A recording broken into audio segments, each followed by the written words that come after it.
പിന്നെ ഞങ്ങൾ ഉണ്ടാക്കാൻ പോകുന്നത് ബട്ടർ കുക്കീസാണ്. അതിന് വേണ്ടത് മൈദ, പൊടിച്ച പഞ്ചസാര, ബട്ടർ, വാനില എസൻസ്, മുട്ട, ബേക്കിംഗ് പൗഡർ കണ്ടിരിക്കുന്നു. ഈ സൈഡിൽ ഇരിപ്പുണ്ട്, കണ്ടോ ചെറിയ ഇതിരിക്കുന്നത്. ഇത് വളരെ എളുപ്പത്തിൽ ഉണ്ടാക്കാവുന്നൊരു കുക്കീസാണ്. അപ്പോൾ എങ്ങനെയാണോ ചെയ്യുന്നത് നോക്കാം. ഓക്കെ, ഇങ്ങനെ മടിച്ച് കളയണം. 2 കപ്പ് എടുക്കണം. അപ്പോൾ രണ്ടാമത്തെ കപ്പിട്ടു. അതിൻ്റെ കൂടെ ബേക്കിംഗ് പൗഡർ, അത് ഇത്രയും പൗഡറാണ്, ബേക്കിംഗ് പൗഡറാണ് ഇട്ടിരിക്കുന്നത്. അരിച്ചെടുക്കുന്നുണ്ട്. ഇത് ഞാൻ ഇപ്പോൾ കാണുവാണ് കേട്ടോ, ഇങ്ങനത്തെ ഒരു ഉപകരണം. കൊള്ളാലോ, ഇങ്ങനെ ഞെക്കിയാൽ മതി. ഇത് ആണോ? അയ്യോ രസമുണ്ട്. ഇത് അരിച്ചെടുത്തു. ബേക്കിംഗ് പൗഡർ എല്ലാം അരിച്ച് വേണം ഇടാൻ. പിന്നെ ഇത് മിക്സ് ചെയ്യാൻ പോവാണ്.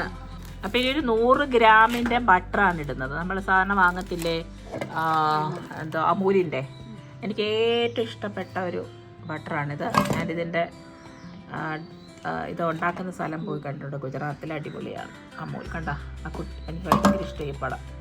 ആദ്യം ഇങ്ങനെ മരത്തവി കൊണ്ട് ഇങ്ങനെ ഒന്ന് ഉടയ്ക്കണേ. ഗ്ലാസ് പാത്രമാണ്, അപ്പം മരത്തടി നല്ലത്. ഇനി പൊടിച്ച പഞ്ചസാര. നമ്മൾ ആദ്യം മാവെടുത്തില്ല, അതേ കപ്പിലാണ് 1 കപ്പ്. അപ്പം അതും ഒന്ന് അരിച്ചെടുക്കാം. നമുക്ക് സാധാരണ അരിപ്പ മതി കേട്ടോ. ഇത് ഇല്ലെങ്കിൽ സാധാരണ അരിപ്പ വെച്ച് അരിച്ചെടുക്കുക. അപ്പം ശ്രദ്ധിച്ചോടെ, നമ്മൾ ഏത് കപ്പിലാണ് മാവെടുക്കുന്നത് ആ കപ്പിൽ 1 കപ്പ് പൊടിച്ച പഞ്ചസാര. ഇപ്പം നമ്മൾ ആ കപ്പിൽ 2 കപ്പ് മാവാണ് എടുത്തിരിക്കുന്നത്. അപ്പം 1 കപ്പ് പൊടിച്ച പഞ്ചസാര അരിച്ചെടുക്കുക. പൊടിച്ച പഞ്ചസാര, ബേക്കിംഗ് പൗഡറൊക്കെ ചേർത്തിട്ടുണ്ട്. ഇനി വിസ്കർ ഉപയോഗിച്ച് അത് നല്ലതായിട്ട് മിക്സ് ചെയ്യാൻ പോവാണ്. അപ്പോൾ ഇങ്ങനൊരു മിക്സർ നമ്മുടെ വീട്ടിലുണ്ടെങ്കിൽ വളരെ പ്രയോജനമാണ്. നമുക്ക് ഇല്ലാത്തവർക്ക് കൈകൊണ്ട് നല്ലതായിട്ട് യോജിപ്പിക്കണം. അത് കുറച്ച് പാടാണ്, പക്ഷെ ഈ മെഷീൻ ഒന്നുണ്ടെങ്കിൽ വളരെ എളുപ്പമാണ്. കണ്ടോ, അത് മിക്സ് ചെയ്യാൻ പോവാണ്.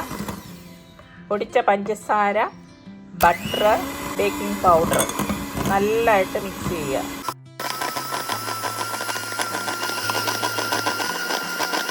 നല്ലതായിട്ട് മിക്സായി വരുന്നുണ്ട്. അപ്പോൾ ഉണ്ട് മിക്സ് ചെയ്യും തോറും വെള്ളമയം കണ്ടോ, നല്ലതല്ലേ, നല്ല കുഴഞ്ഞ് വരുന്നുണ്ട്. നമുക്ക് ആദ്യം പഞ്ചസാരയൊക്കെ ഇടുമ്പോൾ നമുക്ക് തോന്നും ഇതെങ്ങനെ മിക്സായി വരുമോ. പക്ഷെ നോക്കിയേ, നല്ലതായിട്ട് വിസ്കർ ഉപയോഗിച്ച് മിക്സ് ചെയ്തപ്പോഴത്തേന് നല്ല ക്രീമി ആയിട്ട് വരുന്നുണ്ട് കേട്ടോ.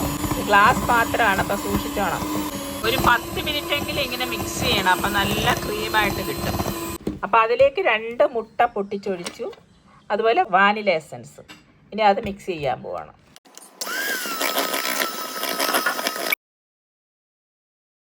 ഇത് മാത്രമല്ല, നമ്മൾ മുട്ട പൊരിക്കുമ്പോഴൊക്കെ ഇങ്ങനെ അടിച്ച് പതപ്പിച്ച് മുട്ട പൊരിച്ചാൽ അടിപൊളിയായിരിക്കും.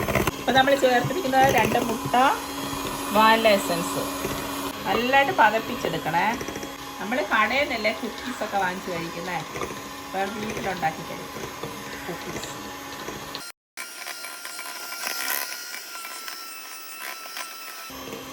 നല്ല ക്രീമായി വരുന്നുണ്ട്. ബിസ്ക്കറ്റിന് വലിയ വിലയാവത്തില്ലേ. എനിക്ക് തോന്നുന്നു ഒരു 1000 രൂപീസിന് കിട്ടുമെന്ന് തോന്നുന്നു. തിരക്കണം.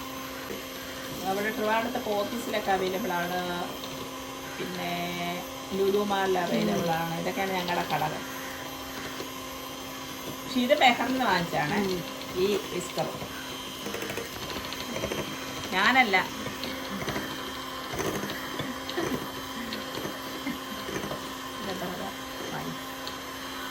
എത്രത്തോളം പതപ്പിക്കാമോ അത്രത്തോളം ടേസ്റ്റ് ആയിരിക്കും.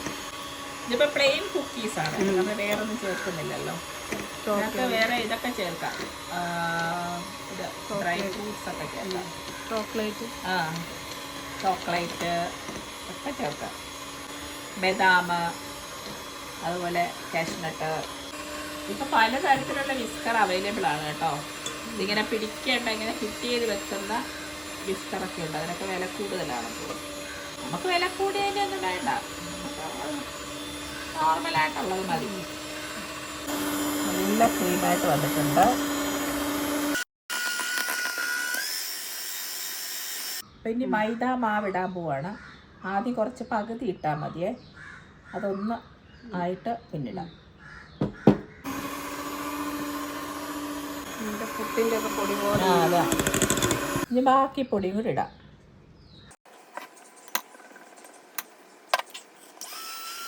എപ്പോഴും ഇത് മിക്സ് ചെയ്യുമ്പോഴത്തേക്കും ഇങ്ങനെ ഒരു കുഴിഞ്ഞ പാത്രമാണ് എപ്പോഴും നല്ലത്.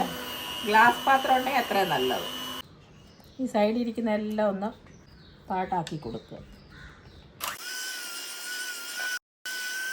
കണ്ടോ, ക്രീം നല്ലതായിട്ടുണ്ട്. അതെ, ഇതാണ് കുക്കീസിൻ്റെ പരുവം. അപ്പം നമ്മൾ ആ മിക്സ് ചെയ്ത മാവ് ഫുഡ് റാപ്പറില്ലേ അതിനകത്ത് നല്ലതുപോലെ പൊതിഞ്ഞ് ഒരു 10 മിനിറ്റ് ഫ്രീസറിൽ വെക്കുക, ഒന്ന് കട്ടിയാകാൻ വേണ്ടി. കട്ടിയാകുമ്പോഴത്തേനും നമുക്കത് കുക്കീസായിട്ട് ഷേപ്പായിട്ട് ചെയ്ത് വെക്കാം. ഇതിപ്പോൾ മുട്ടായി പോലെ ലെവൽ ചെയ്ത് വെക്കുകയാണ്. ഒരു 10 മിനിറ്റ് ഫ്രീസറിൽ വെക്കുക.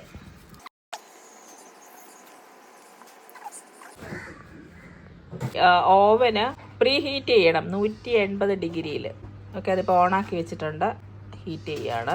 ഞങ്ങൾ കൗണ്ടർ ടോപ്പൊക്കെ റെഡിയാക്കി ഉണ്ടാവും. നമുക്ക് കൗണ്ടർ ടോപ്പൊന്നും ഇല്ലാത്തവർക്ക്, നമുക്കിപ്പോൾ നമ്മുടെ വീടുകളിലൊന്നും അത്യാവശ്യമൊന്നും കൗണ്ടർ ടോപ്പ് അങ്ങനെയൊന്നും നമുക്ക് കാണത്തില്ല. അപ്പോൾ ഇങ്ങനൊരു ഷീറ്റ്, ഇത് റബ്ബറാണോ എന്നറിയത്തില്ല, റബ്ബർ ഷീറ്റ്, റബ്ബറാണ്. ആ ഒരു ഷീറ്റ് വാങ്ങിച്ചാൽ നമുക്കത് കൗണ്ടർ ടോപ്പായിട്ട് ഉപയോഗിക്കാം. ഇവിടെ ട്രിവാൻഡ്രത്ത് രാമേന്ദ്ര എന്ന കടയുടെ അടുത്തുള്ളൊരു കടയിൽ നിന്നാണ് ഇത്. നമ്മൾ കേക്കിൻ്റെ ആ പാത്രമൊക്കെ വാങ്ങിക്കുമ്പോൾ അതിൻ്റെ കൂടെ കിട്ടുന്നത്. ഇത് കൊള്ളാം അല്ലേ, ഇതെനിക്ക് അറിയത്തില്ലായിരുന്നു ഇങ്ങനെ ഉള്ളത്. ഇത് കൊള്ളാം. അല്ലെങ്കിൽ നമ്മുടെ വീടുകളൊക്കെ അല്ലേ, നമുക്ക് അങ്ങനെയുള്ള സൗകര്യം നമ്മുടെ വീടുകൾ ചിലപ്പോൾ ഇല്ലല്ലോ. അതിന് സെപ്പറേറ്റ് സ്ഥലവും നമുക്ക് വേർതിരിച്ച് വെക്കാൻ പറ്റത്തില്ല. അപ്പോൾ ഇത് ഇട്ടാണ് നമുക്ക് ഇതിനകത്ത് വെച്ച് പരത്താം. ഇത് ബട്ടർ പേപ്പർ വെച്ചിരിക്കുകയാണ്. അപ്പോൾ ഇതൊക്കെ വാങ്ങിച്ച് വെക്കണം, ബട്ടർ പേപ്പർ, അതുപോലെ ഈ കൗണ്ടർ ടോപ്പ്. ഇത് കൗണ്ടർ ടോപ്പ് ഉള്ളവർക്ക് കുഴപ്പമില്ല, ഇല്ലാത്തവർക്ക് ഇങ്ങനൊരു ഷീറ്റ് കടയിൽ ചോദിച്ചാൽ കിട്ടും, വാങ്ങിച്ച് വെക്കണം. ഇതാണ് നല്ലത് കേട്ടോ. അപ്പം നമുക്ക് നമ്മുടെ കൗണ്ടർ ടോപ്പൊക്കെ നമ്മൾ ഉപയോഗിക്കുമ്പോഴത്തേന് അതൊക്കെ വൃത്തിയൊക്കെ ആക്കണ്ടേ. അപ്പം ഇത് ഇങ്ങനെ ഉണ്ടെങ്കിൽ നല്ലതാണ്. ഇത് എനിക്കിപ്പോഴും അറിയാമെന്ന്, എനിക്കിത് അറിയില്ലായിരുന്നു. ഇതാണ് ഞങ്ങളുടെ ലൗലി, കണ്ടോ. സ്റ്റാർ, ഹാർട്ട്, പിന്നെ ഡയമണ്ട്, ആ ഒരു ഷേപ്പ്. ഇതെന്ത് ഷേപ്പാണാവോ? ഇതും ഹാർട്ട്. അപ്പോൾ ഈ ഹാർട്ട് ഇതാണ് നമ്മൾ ഇതുണ്ടാക്കാനായിട്ട് ഉപയോഗിക്കുന്നത്. അപ്പോൾ 10 മിനിറ്റ് ഫ്രീസറിൽ വെച്ചിരുന്ന മാവ് എടുത്തുകൊണ്ട് വന്നിട്ടുണ്ട്. അത് പരത്തുവാനായിട്ട് കൗണ്ടർ ടോപ്പിൽ കുറച്ച് മാവ് തൂവിയിട്ട് അതൊന്ന് കുഴച്ചെടുക്കുക. അപ്പം പരത്താനായിട്ട് എളുപ്പമായിരിക്കും. ഈ ചപ്പാത്തി കോലിൻ്റെ, ചപ്പാത്തി പലക, അതിൻ്റെ കോലെന്ന് പറയും. അതിനകത്ത് ഈ മാവ് ഒട്ടിപ്പിടിക്കാതിരിക്കാൻ വേണ്ടി നമ്മൾ ഫുഡ് റാപ്പ് ചെയ്യത്തില്ലേ, ആ ഒരു പ്ലാസ്റ്റിക് പേപ്പറല്ല പ്ലാസ്റ്റിക് ചുറ്റിയിട്ടുണ്ട്. അപ്പോൾ അതുകൊണ്ട് ഇതിനകത്ത് പിടിച്ചില്ല കേട്ടോ. നമ്മൾ ഒട്ടിപ്പിടിക്കത്തില്ലേ, ഒട്ടിപ്പിടിച്ചില്ല. നക്ഷത്രം ആൻഡ് ഹാർട്ട്. അപ്പോൾ ഇങ്ങനെ മാവ് നമ്മൾ ഫ്രീസറിൽ ഒരു 10 മിനിറ്റ് വെച്ച് വെക്കുമ്പോഴത്തേന് നല്ല ഹാർഡാവും. അപ്പോൾ നമ്മൾക്ക് ഇങ്ങനെ എടുക്കാനായിട്ട് നല്ല എളുപ്പമാണ്. ബാക്കി വരുന്ന മാവ് ഒന്നുകൂടെ കുഴയ്ക്കുക, പിന്നെ അതുപോലെ തന്നെ ഷേപ്പ് ഉണ്ടാക്കി എടുക്കുക. കുക്കീസിനെ ഇങ്ങനെ പരത്തുമ്പോഴത്തേനും അങ്ങ് ഒത്തിരി നൈസ് ആക്കണ്ട, ഒരു കുറച്ച് കട്ടി വേണം, ഈ കട്ടി. അപ്പം നമ്മൾ നേരത്തെ 180 ഡിഗ്രിയിൽ ചൂടാക്കി പ്രീ ഹീറ്റ് ചെയ്തിരിക്കുന്ന ഓവനകത്തോട്ട് നമ്മൾ വെച്ചു. അപ്പോൾ 180 ഡിഗ്രിയിൽ നമ്മൾ പ്രീ ഹീറ്റ് ചെയ്തതിനകത്ത് ഒരു 20 മിനിറ്റ് സെറ്റ് ചെയ്തിട്ടുണ്ട്. അപ്പം കുക്കീസ് റെഡിയായി വരുന്നുണ്ട്. അപ്പോൾ 20 മിനിറ്റ് കഴിഞ്ഞിട്ട് കാണിക്കാം. അപ്പം നമ്മുടെ കുക്കീസ് റെഡി ആയിട്ടുണ്ട്. 20 മിനിറ്റ് കഴിഞ്ഞു. പിന്നെ എടുക്കാൻ പോവാണേ. കുക്കീസ് റെഡി ആയിട്ടുണ്ട്. ഇതൊരു 5 മിനിറ്റ് നമ്മൾ വെച്ചേക്കണം സെറ്റ് ആകാൻ വേണ്ടി. അപ്പോൾ കുക്കീസ് റെഡി.